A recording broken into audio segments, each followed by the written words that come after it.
कुछ नेता सिर्फ कटाक्ष करने पे, जब भी अधिकार की बात करेंगे, शिक्षा की बात करेंगे, स्वास्थ्य की बात करेंगे, रिजर्वेशन की बात करेंगे, वो धर्म की चटनी चटाने के आ जाएंगे। लेकिन चिंता मत करो, उबाल आएगा, हर घर से क्रांति जगेगी। और हम इन 1 साल के अंदर ऐसा करने वाले हैं कि रिजर्वेशन क्या है, आरक्षण क्या है, कैसे रिजर्वेशन प्रावधान हुआ, कितना मिल रहा है, कितना मिलना चाहिए, ये पर्चा बढ़ा के हर घर पे चिपकाएंगे बाहर। आज विधानसभा के तहत लग रहे कॉलेजों में, आज मेडिकल में प्लेसमेंट एजेंसी के तहत कंपाउंडर डॉक्टर लगने शुरू हो गए। डॉक्टर कंपाउंडर तो ठीक है, दिल्ली के अंदर आईएएस भी बिना एग्जाम के बन रहे हैं। आज रिजर्वेशन पॉलिसी खत्म कर रहे हैं। अगर आरक्षण देना चाहते तो लड़ाने का काम क्यों कर रहे हो? बंटवारा होना चाहिए क्षेत्रीय आधार पे, क्योंकि ये कैसे चाह रहे हैं, मीणा अलग हो जाए, भील अलग हो जाए, डामर अलग हो जाए, सहरिया अलग हो जाए, गरासिया अलग हो जाए। अब ये बता दिया जाए मुझे, प्रतापगढ़ का हमारा भाई जो आहारी है, डूंगरपुर में भी आहारी है, डूंगरपुर का आहारी भील लगाता है, यहाँ का आहारी मीणा लगाता है, कि यहाँ का आहारी जो मीणा लगाता है वो कोरोली सवाईमाधोपुर के भाइयों से कंपटीशन कर पाएगा?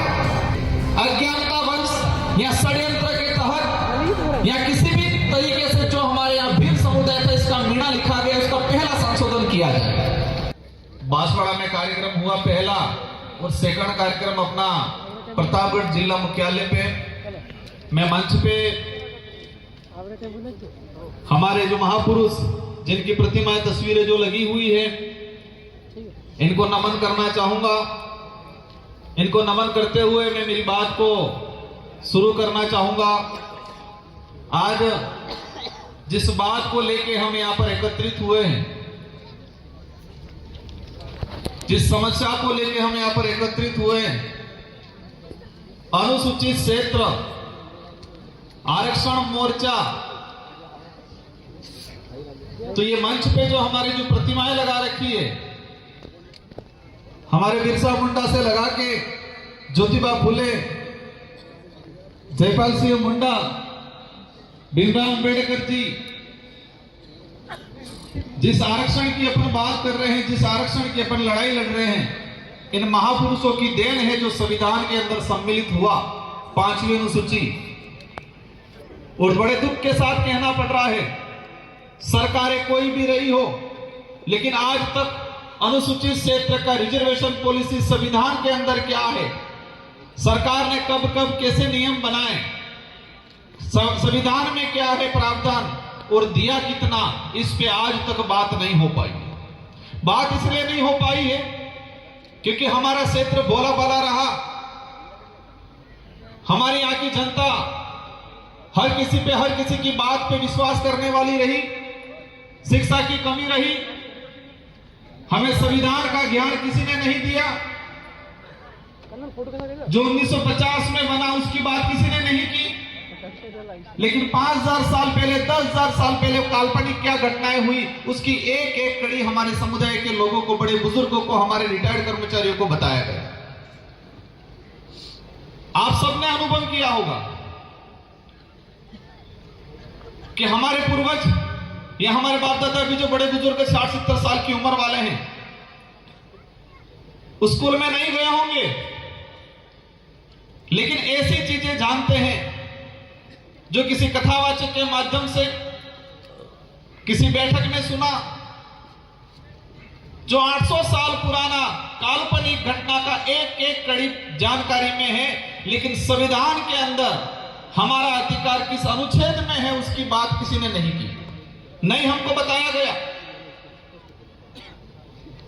ये विचारधारा आई, शुरुआत हुआ 5वीं अनुसूची के संवैधानिक अधिकार, लोगों ने भड़काया, ये 5वीं पास की बात कर रहे हैं। हमारे बड़े बुजुर्ग कहने लगे 5वीं पास, क्योंकि हमारे बड़े बुजुर्गों को 5वीं अनुसूची क्या है वो नहीं बताया किसी ने, नहीं पाठ्यक्रम में पढ़ाया जा रहा है। स्कूलों का जो पाठ्यक्रम है, उस पाठ्यक्रम में ट्राइबल के कितने राइट्स हैं, संवैधानिक अधिकार क्या हैं, वो नहीं पढ़ाया जा रहा है। कहीं पढ़ा भी दिया जाता है तो 1 या 2 लाइन में सिमट दिया जाता है। आज बड़े दुख के साथ कहना पड़ रहा है कि हमारे साथ जितना जो अन्याय हुआ है, मैं कई बार कहता हूं कि पहले तलवारों से तीर कमानों से लड़ाइयां लड़ते थे, तलवारों से तीर कमानों से अत्याचार होता था, शोषण होता था, लेकिन आज कागज और कलम में अत्याचार हो रहा है हमारे साथ।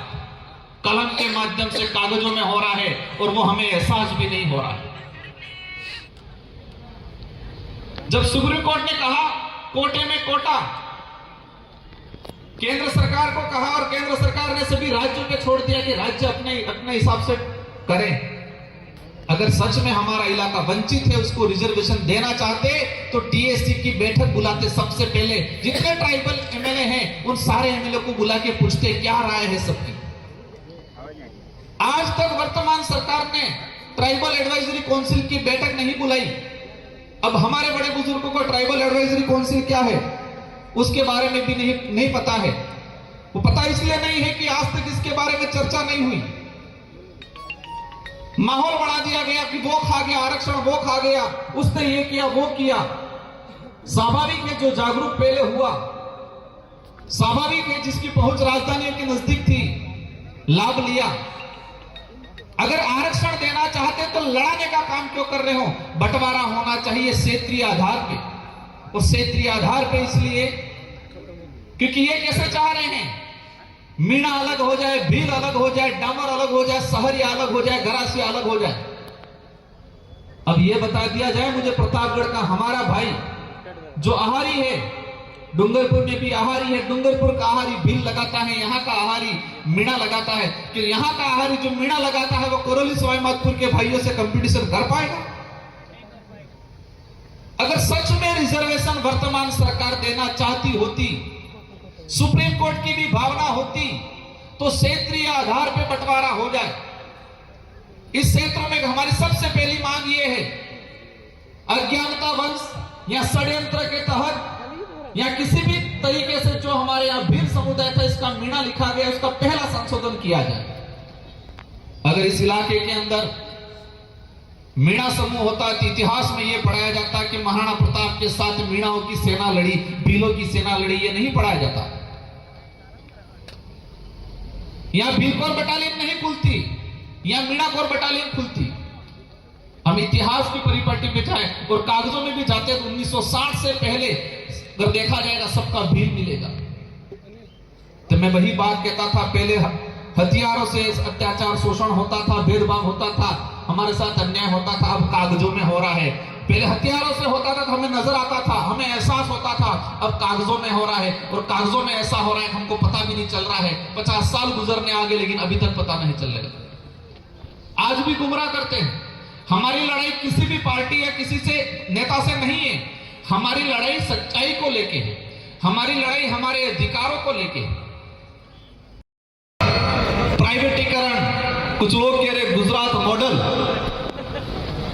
हम आरक्षण की लड़ाई लड़ रहे हैं, दूसरी तरफ बैकडोर एंट्री। इस इलाके में पंचायत साइट लगाए 2017 में, लगभग 10 से 15 हजार पंचायत साइट लगे। 4-5 साल बाद उन पंचायत साइट को सरकारी कर दिया गया, रिजर्वेशन पॉलिसी खत्म। आज विधानसभा के तहत लग रहे कॉलेजों में, आज मेडिकल में प्लेसमेंट एजेंसी के तहत कंपाउंडर डॉक्टर लगने शुरू हो गए। डॉक्टर कंपाउंडर तो ठीक है, दिल्ली के अंदर आईएएस भी बिना एग्जाम के बन रहे हैं आज, रिजर्वेशन पॉलिसी खत्म कर रहे हैं। यह सारा चीज इसलिए हो रहा है कि कुछ लोग अमीर है वो अमीर बने, गरीब हो वो गरीब बने, ऐसी सोच वाले सत्ता में बैठते हैं, इसलिए ये ऐसी पॉलिसियां बन गई। बाध्यता काले को लड़ाई चली हमारी, 35% बाध्यता रख ली, और उसी वजह से इस इलाके से हमारे बच्चे की क्वालिफाई नहीं हो पाए। कुछ कमियां हैं हम मानते हैं, उसमें हम लोग भी सुधारा करेंगे, लेकिन कम से कम अवसर तो मिलना चाहिए, और अवसर देने की जिम्मेदारी सरकार की है। और हमारे वर्तमान में देखा गया है, मैं इस मंच से नहीं कहना चाह रहा था लेकिन बात निकल गई, इसलिए कुछ नेता सिर्फ कटाक्ष करने पे, जब भी अधिकार की बात करेंगे, शिक्षा की बात करेंगे, स्वास्थ्य की बात करेंगे, रिजर्वेशन की बात करेंगे, वो धर्म की चटनी चटाने के आ जाएंगे हर मुद्दे पे। जब भी इस इलाके का कोई भी नेता आम जनता अधिकार की, स्वास्थ्य सुविधाओं की बात करेगा, रिजर्वेशन की बात करेगा, न्याय की बात करेगा, धर्म की चटनी चटाना आ जाते हैं। इनका एजेंडा है कि हम कमजोर रहे, परजीवी बने रहें।